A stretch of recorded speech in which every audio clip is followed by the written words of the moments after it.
Brest Air France 501, faire Atlan direct s'il vous plaît. Alors France 501 reçu. Êtes-vous équipé Oméga? Air France 501 affirme. Reçu. Dans ce cas, procédez direct Atlan. Air France 501, procédons direct Atlan, merci.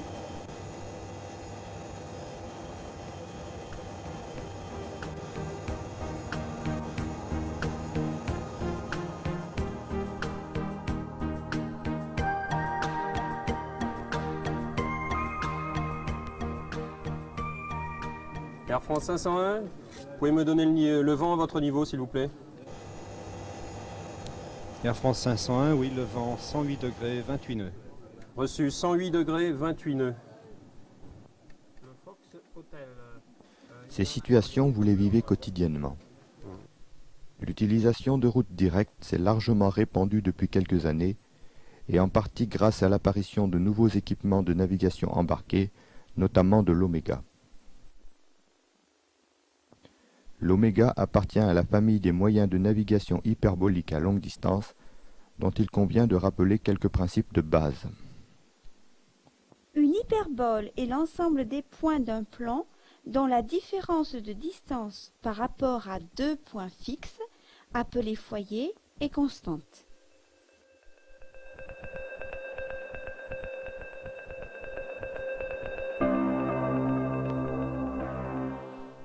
Ce principe trouve son application en navigation maritime et aérienne, où les foyers sont des stations radioélectriques. On distingue deux systèmes de base. Dans le premier, on mesure l'intervalle de temps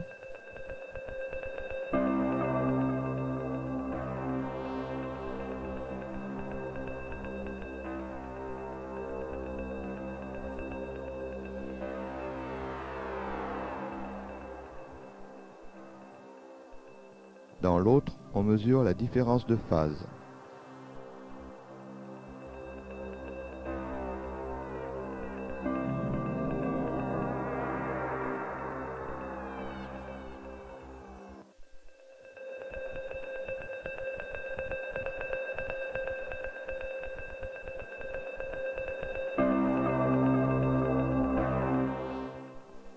Deux stations éloignées émettent des impulsions synchronisées.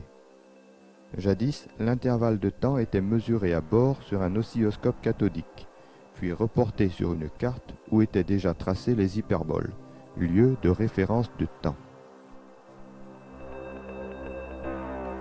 Pendant la guerre, les Anglais mirent au point le GEE pour matérialiser les objectifs à bombarder.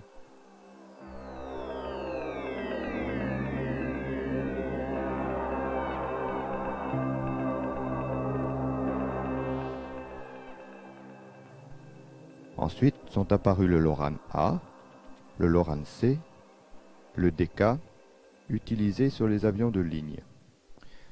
Ces systèmes ont périclité du fait de l'implantation insuffisante de stations, de l'encombrement à bord, de l'antenne pendante, de problèmes de propagation dans la gamme de fréquences.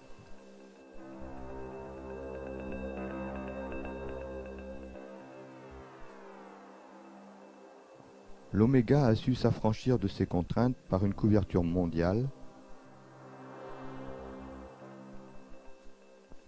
par l'emploi de matériel intégré doté de multiples automatismes, comme la recherche et l'identification des stations. Parmi les automatismes intégrés, il convient encore de citer par exemple les corrections de propagation des ondes rendues possibles par la mémorisation des surfaces maritimes, boisées, glaciaires ou désertiques du globe.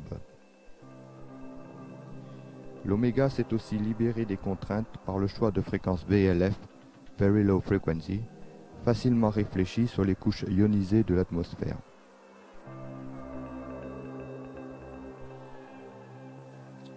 Ces fréquences nécessitent des antennes très longues, disposées soit en parapluie,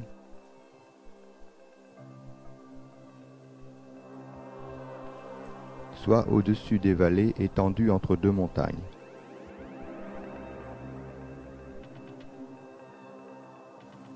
Et des puissances d'émission considérables, de l'ordre de 150 kW.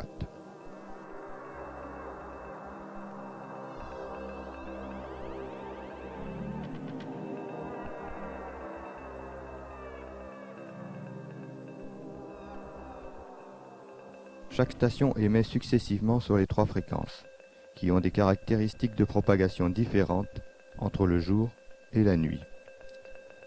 Les stations émettent à tour de rôle à des instants définis.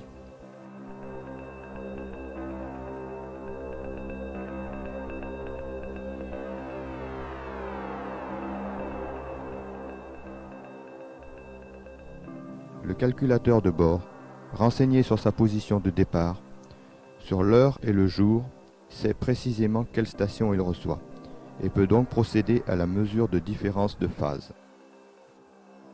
Également renseigné en usine sur la répartition des zones maritimes, désertiques, forestières et glaciaires, et sur les modifications prévisibles des couches ionisées, il fait les corrections appropriées et en déduit les éléments de navigation.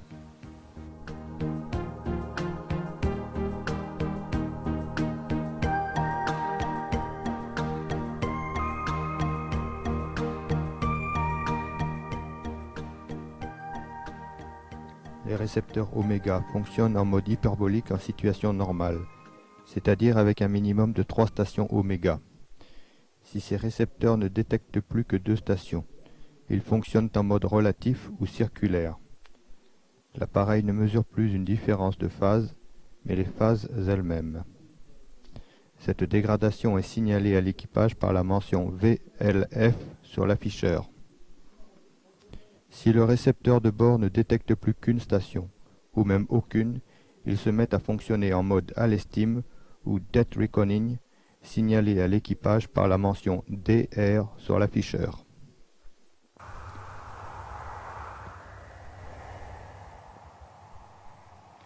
Maintenant que vous savez tout sur la théorie, passons à la présentation physique de l'oméga à bord d'un avion.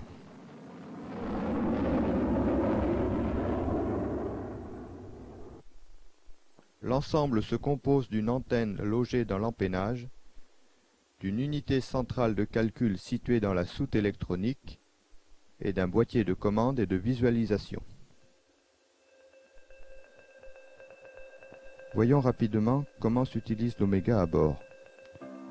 Comme nous vous l'avons déjà dit, on renseigne avant le départ le calculateur sur la date, sur l'heure et sur les coordonnées géographiques du parking.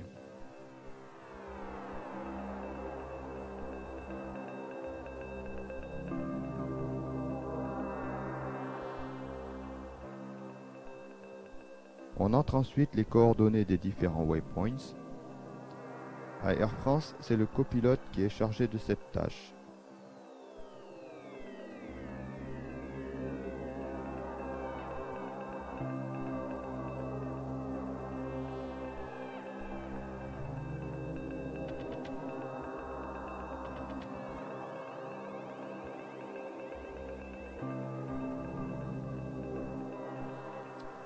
Le commandant de bord vérifie ensuite les différents segments de la route en les comparant aux cartes de navigation aérienne. La moindre anomalie dans les coordonnées de waypoint se traduirait par une incohérence dans les routes distance des segments programmés.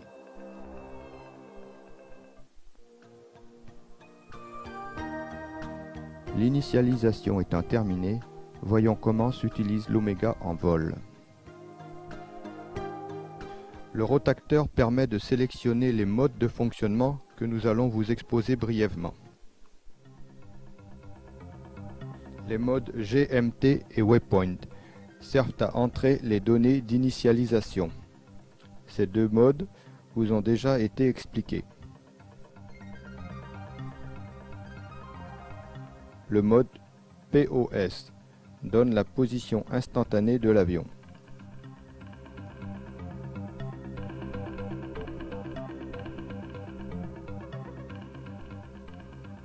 Le mode BRG-DIS donne le relèvement et la distance du prochain waypoint.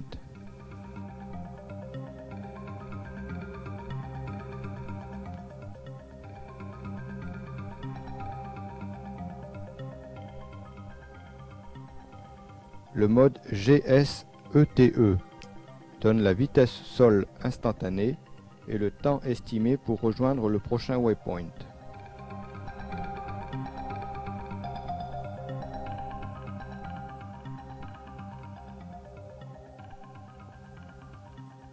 Le mode Wind donne le vent, mais ça vous le saviez. Ce que vous ne saviez peut-être pas, c'est que la direction du vent est donnée par rapport au nord vrai.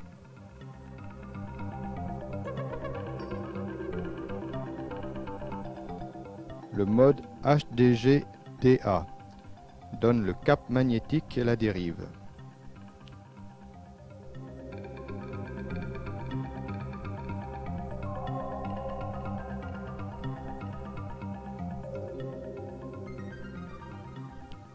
Le mode DSR-TK TK donne la route à suivre et la route réellement suivie.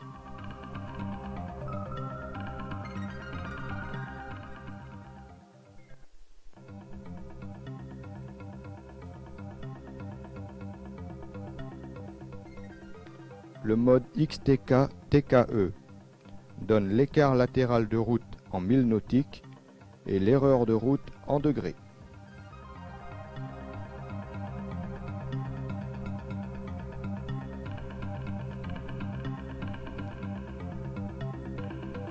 L'Oméga signale à l'équipage l'approche du waypoint par un clignotement de son numéro d'ordre et anticipe le virage vers le waypoint suivant.